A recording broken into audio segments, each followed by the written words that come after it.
I am surrounded by mountains.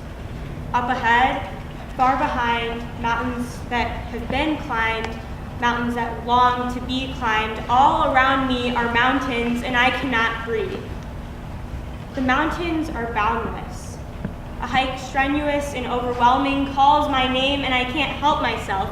Formed by tectonic plates, the hills and valleys rise and fall as if the mountains narrate my heart rate, and it keeps beating, and it cannot stop beating. The rush of adrenaline that comes with performing for a full auditorium, that comes with seeing your crush down the hallway, the rush that comes with stealing a slice of cake from the fridge in the middle of the night, don't deny it. The rush that comes with facing your fears and climbing the miles and miles of mountains. I start on a path, and I am instantly enveloped in a dense layer of Andean cypress. The trees more green than I had ever known the color, colored by the chlorophyll which sustains them, yet we too are sustained by the oxygen which pours from their stomata, and I am soaking in a resonating fermata of green. The pause can only be held for so long, but I wish I could forever suspend myself in this moment.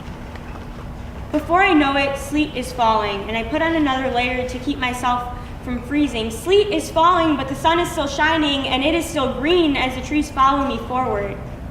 Initially perplexed by the anomaly, my apprehension is soon replaced by alleviation.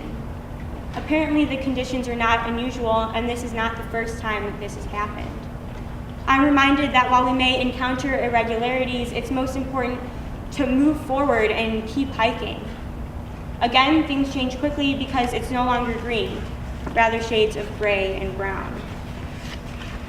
The trees turned to stone, but I couldn't quite catch when the change occurred. I now look up to the rocky Andes rather than the forested serenity I had once danced through, but the stone is just as breathtaking as the trees, and I wish I could look everywhere all at once. It begins to rain, the rocks turn slick, and puddles form in pockets beneath my feet. Then it is pouring, and I tighten the knot holding the hood on my head to keep myself from drowning in the downpour. The truth is, I'm not drowning. It's just raining. I'm still hiking, and now I can feel myself smiling. Energized by the storm, I'm reminded of the 6-year-old girl that once hopped in puddles and swirled and twirled in the rain. I can see it coming now. Laguna de los Tres, Lake of the Three enormous mountains. I stand before them and all thoughts escape my mind. Numbness overwhelms my fingers and toes. All the blood rushing to my lungs is to remind me to breathe.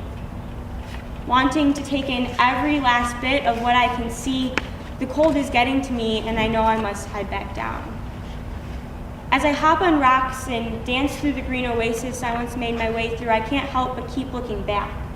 Pointing back to where I was 15 minutes ago, then an hour ago, then 4 hours ago, reaching the end, breathing a deep sigh of relief. And now, the mountains that once longed to be climbed have been conquered.